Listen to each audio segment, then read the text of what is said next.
అప్పుల బాధలు వెంటాడుతున్నాయా? అయితే 6 JVR వారి జాతిరత్నాలు ధరించండి. రైట్, బ్రేకింగ్ న్యూస్ వస్తున్నాం. మన టీవీ స్క్రీన్ పై భారతీయులు వృధా ఖర్చులు తగ్గించుకుని పొదుపు చర్యలను చేపట్టాలని మోదీ పిలుపునిచ్చారు. ఇప్పటికే చాలా మంది సీఎంలు ఆయన బాటలో కీలక నిర్ణయాలు తీసుకుంటున్నారు. ఒక పక్క ఇంధన వినియోగాన్ని తగ్గించేందుకు ప్రధాని తన కాన్వాయ్లో కార్ల సంఖ్యను సగానికి తగ్గించారు. ఇప్పటికే 14 కార్ల నుంచి ఆయన కాన్వాయ్ 2 కార్లకే పరిమితమైంది. అంతేకాకుండా విద్యుత్ కార్ల వినియోగాన్ని పెంచాలని కూడా ప్రధాని సూచించారట. కాన్వాయ్లోని కార్ల సంఖ్యను ఆల్మోస్ట్ 80% ఆయన తగ్గించేశారు. ఇప్పుడే ఎస్బీజీకి కొన్ని కీలక ఆదేశాలు అందాయి. భద్రతా ప్రోటోకాల్ పాటిస్తూనే పొదుపు చర్యలు చేపట్టాలని ఎస్పీజీకి సూచనలు వెళ్ళాయి పిఎంఓ నుంచి. ఈ దిశగా ఎస్బీజీ కార్యాచరణ మొదలెట్టినట్టు కూడా తెలుస్తోంది. తన కాన్వాయ్లో విద్యుత్ కార్ల సంఖ్యను పెంచేందుకు కూడా చర్యలు తీసుకోవాలని ప్రధాని మోదీ సూచించారు. ఇందుకోసం ప్రస్తుతం అందుబాటులో ఉన్న కార్లనే వినియోగించాలని, కొత్తవి కొనవద్దని కూడా ప్రధాని స్పష్టం చేశారు. ఇతర ప్రభుత్వ శాఖలు కూడా ఈ తరహా పొదుపు చర్యలకు సమాయత్తం అవుతున్నాయి. ఇంధన పొదుపు కోసం ఏ చర్యలు తీసుకోవాలనే దానిపై పలు శాఖలు సమీక్షలు జరుపుతున్నాయి. ఇక మధ్యప్రదేశ్, ఇటు ఆంధ్రప్రదేశ్, తెలంగాణ, రాజస్థాన్ సీఎంల కాన్వాయ్ కుదింపు కూడా సన్నాహాలు జరుగుతున్నాయి. ఇప్పటికే తెలుగు రాష్ట్రాల సీఎంలు ఇటు కీలక నిర్ణయం తీసుకున్నారు. చంద్రబాబు నాయుడు కాన్వాయ్లో కేవలం 4 వెహికల్స్ మాత్రమే ఉండనున్నాయి. అయితే ఏపీ సీఎం చంద్రబాబు నాయుడు కాన్వాయ్లో 4 కార్లు మాత్రమే ఉండనున్నాయి. అండ్ దాంతోపాటు ఇటు రేవంత్ రెడ్డి కాన్వాయ్లో కూడా 4 నుంచి 5 కార్లే ఉండాలని తన అధికారులకు ఆదేశించారు సీఎంఓకి ఇప్పటికే. ఇటు ఎన్ఎస్జీ కమాండోస్ 2 కార్లు మాత్రమే ఇటు ఏపీ సీఎం చంద్రబాబు నాయుడు కాన్వాయ్లో అండ్ తెలంగాణ సీఎం రేవంత్ రెడ్డి కాన్వాయ్లో ఉండనున్నాయి. అంతేకాకుండా ఇటు AP deputy CM Pawan Kalyan కూడా ఇదే బాటలో ఉన్నారు. తన కాన్వాయ్లో 4 కార్లను మాత్రమే వినియోగించాలని అధికారులకు ఇప్పటికే ఒక స్ట్రిక్ట్ ఆదేశం అయితే ఇచ్చేశారు. ఇటు రాజస్థాన్, పంజాబ్ సీఎంలు కూడా ఇదే బాటలో నడుస్తున్నారు. ప్రధాని మోదీ ఇచ్చిన బాటలో నడుస్తున్నారు. ప్రధాని మోదీ 2 కార్లలోనే ఢిల్లీలోని వీధుల్లో ఆయన పనులు ఆయన చక్కబెట్టుకుంటున్నారు. ఇంతకుముందు 14 కార్లు ఉండేవి ఆయన కాన్వాయ్లో. ఒక్కసారి మన టీవీ స్క్రీన్పై మీరు చూస్తున్నారు. గతంలో కాన్వాయ్ ఇది. మీకు లెఫ్ట్ సైడ్లో కనిపిస్తున్నది గతంలో కాన్వాయ్, ఇటు రైట్ సైడ్లో కనిపిస్తున్నది ఇప్పుడు ప్రజెంట్ కాన్వాయ్. 2 కార్లు మాత్రమే ఆయన కాన్వాయ్లో ఉంటాయి. అండ్ భద్రతా సిబ్బంది వాళ్ళ ప్రధాని భద్రతా ఏర్పాట్లు కావచ్చు, సమీక్ష కావచ్చు, ఆ యొక్క మానిటరింగ్ కావచ్చు, ఎక్కడా కూడా ఎలాంటి ఇబ్బంది జరగకుండా ఈ యొక్క భద్రతా చర్యల్ని కుదించారు. ఎలాంటి ఇబ్బంది కలగకుండా ఈ యొక్క ఆదేశాలు వెళ్ళాయి ఇప్పుడే ఎస్బీజీకి. వాస్తవానికి అసలు దేశంలో ఏం జరగబోతుంది? పెట్రోల్ ప్రైసెస్ నిజంగా ఎక్కువ పోతుందా? మోడీ కొన్ని కీలక సూచనలు చేశారు పొదుపు గురించి. చాలా జాగ్రత్తగా డబ్బులు వాడుకోండి అండ్ విదేశీ పర్యటనలు 1 సంవత్సరం పాటు రద్దు చేసుకోవాలి. బంగారం కొనొద్దు. బంగారం ఒకవేళ కొంటే, అంటే బిజినెస్ అనలిస్టులు, గోల్డ్ అనలిస్టులు చెప్తుంది ఏంటంటే, ఒకవేళ మీరు కనుక బంగారం కొనాలి అనుకుంటే కనుక అది ఈఎంఐ పద్ధతిలో మాత్రమే కొనండి, ఒక్కసారిగా మాత్రం ఎట్టి పరిస్థితుల్లో కొనకండి అని వాళ్ళు కరాఖండిగా చెప్తున్నటువంటి పరిస్థితి. ఇలాంటి నేపథ్యంలో ఇంధన క్రైసిస్ వచ్చే అవకాశం ఉందా అనే ఇది కూడా ఇప్పుడు సామాన్యుల్లో చాలా గట్టిగా వినిపిస్తున్నటువంటి ఒక ప్రశ్న. ఇలాంటి నేపథ్యంలో మోడీ చాలా ప్రశ్నలకి సమాధానం ఇచ్చారని చెప్పాలి.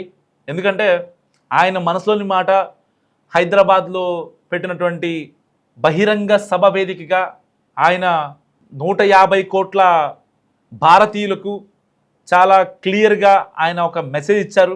ఎట్టి పరిస్థితుల్లో ఇంధన వినియోగాన్ని తగ్గించండి, అవసరమైతే మీరు మెట్రోలో వెళ్ళండి, మెట్రోలో ప్రయాణించండి.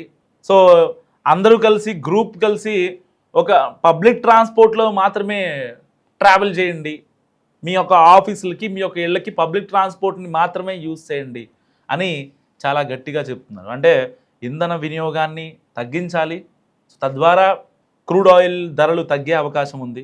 ఎందుకంటే మనం చూసాం మోడీ గారు ఆ మాట చెప్పగానే వెంటనే తులం బంగారంపై 14,000 రూపాయలు పెరిగింది. దాదాపుగా గ్రాముపై 1400 రూపాయలు. యాక్చువల్గా కట్ చేస్తే అంటే ఏదైతే తులం బంగారం 14,000 అయితే గ్రాముకి 1400 రూపాయలు పెరిగినట్టు కదా. యాక్చువల్గా గత 4 ఏళ్లలో ఏ రోజు పెరిగినా సరే ఓవరాల్ తులం బంగారం మీద 10 గ్రాముల బంగారం మీద 1400 రూపాయలు 1500 రూపాయలు పెరిగేది. సో ఇప్పుడు మాత్రం అనూహ్యంగా ఒక్కసారిగా 14,000 రూపాయలు పెరగడం అనేది నిజంగా చాలా పెద్ద టాస్క్ ఇది. సో ఇలాంటి నేపథ్యంలో ఇప్పుడు మోడీ గారు చెప్పిన ఇంధన క్రైసిస్ రాబోతుందా అనే పదానికి చాలా పెద్ద ఎత్తున ఇటు సామాన్యుల్లో గందరగోళం ఏర్పడుతుంది. సో ఇటు చాలామంది సీఎంలు, ఇటు అధికారులు, ఐఏఎస్లు, ఐపీఎస్లు, డీజీపీలు, డీసీపీలు, ఐజీలు, సో వీళ్ళంతా కూడా ఇప్పుడు ఇదే బాటలో ఉన్నారు. ఎట్టి పరిస్థితుల్లో ఈ యొక్క కాన్వాయ్లో ఉన్నటువంటి అంటే భద్రతా సిబ్బంది వినియోగించే కార్లను కూడా కుదించాలని కూడా వీళ్ళంతా నిర్ణయం తీసుకుంటున్నారు. సో ఇటు ప్రధాని మోదీ బాటలో తెలుగు రాష్ట్రాల సీఎంలు, డిప్యూటీ సీఎంలే కాకుండా ఇటు పంజాబ్, ఇంకా హర్యానా, ఇంకా గుజరాత్ కావచ్చు, సో ఇలాంటి స్టేట్స్ అన్నీ కూడా ఇప్పుడు మోడీ బాటలో నడుస్తున్నాయి. ఎట్టి పరిస్థితుల్లో ఈ యొక్క ఫ్యూయల్ క్రైసిస్ని భారత్ ఎదుర్కోవాలి. ఎందుకంటే హార్మోస్ స్ట్రైట్ నుంచి అయితే ఇండియాకి రావాల్సిన షిప్స్ ఉన్నాయో సో అవన్నీ కూడా ఆల్మోస్ట్ అక్కడ స్ట్రక్ అయిపోయాయి. ఒకవేళ 18 కోట్ల రూపాయలు అయితే అక్కడ హార్మోస్ స్ట్రైట్ దగ్గర ఇరాన్ విధించినటువంటి టోల్ ట్యాక్స్ని ఎలాగైతే మనం రోడ్డు మీద వెళ్తున్నప్పుడు టోల్ కడతామో సో అదేవిధంగా ఆ యొక్క షిప్స్కి కూడా టోల్ కడితే ఆ యొక్క షిప్స్ బయటకు వచ్చినా ఎక్కడ అమెరికా సైన్యం టోల్ కట్టినటువంటి నౌకల్ని పేల్చేస్తాయనే భయంతో చాలా షిప్స్ అన్నీ ఆగిపోయాయి. ఒకవేళ షిప్ ఒకటే అక్కడ ఆగిపోతే సరే ఒక ఇది అనుకోవచ్చు, కానీ లోపల కంటైనర్లో ఉన్నటువంటి చమురు, శుద్ధి చేసినటువంటి ఇంధనం ఇవన్నీ పోతే దాదాపుగా 1800 కోట్ల రూపాయలు ఒక్కొక్క షిప్కి నష్టం వచ్చే అవకాశం ఉంది. అంటే ఒక బేసిక్ కంటైనర్, ఒక బేసిక్ షిప్ హార్మోస్ స్ట్రైట్ని దాటాలంటే 1800 కోట్ల రూపాయలటువంటి టర్న్ ఓవర్ ఉన్నటువంటి షిప్ 18 కోట్ల రూపాయలు కట్టడం చాలా సింపుల్. సో అది అంటే ఏ యాజమాన్యం అంటే షిప్ యాజమాన్యం కావచ్చు, అయితే ఆ యొక్క సరుకుని ట్రావెల్ చేసే యాజమాన్యాలు లైక్ దేశాలు కావచ్చు. ఇప్పుడు హార్మోస్ దగ్గర దాదాపుగా ఒక 2000 షిప్స్ ఏవైతే ఉన్నాయో అవన్నీ వెయిటింగ్ అనమాట. So with full of containers. So దాంట్లో ఆ సరుకుని డెస్టినేషన్కి వెళ్ళాలి, కానీ అక్కడ మొత్తం స్ట్రక్ అయిపోయాయి. సో ఇప్పుడు పశ్చిమాసియాలో ఆ యొక్క యుద్ధ వాతావరణ పరిస్థితులు తగ్గినప్పటికీ సో ఈ యొక్క షిప్స్ మాత్రం కదిలే వెసులుబాటు ఇప్పుడు కనిపించినటువంటి పరిస్థితి. మరి ఇలాంటి నేపథ్యంలో ప్రధాని మోదీ ఆల్టర్నేటివ్స్ ప్లాన్ చేస్తున్నారు. ఇటు యుఏఈ దేశాల నుంచి, సౌదీ అరేబియా నుంచి ఈ యొక్క ఎల్పిజి గ్యాస్ని కూడా చాలా పెద్ద మొత్తంలో మనం దిగుమతి చేసుకుంటున్నాం. ఇలాంటి నేపథ్యంలో హార్మోస్ స్ట్రైట్ నుంచి కనుక మనకి షిప్స్ రాకపోతే సో మరో కరెక్ట్గా 5 నుంచి 7 నెలల్లో మన దేశంలో ఫ్యూయల్ క్రైసిస్ చాలా పెద్ద ఎత్తున వచ్చే అవకాశం ఉంది.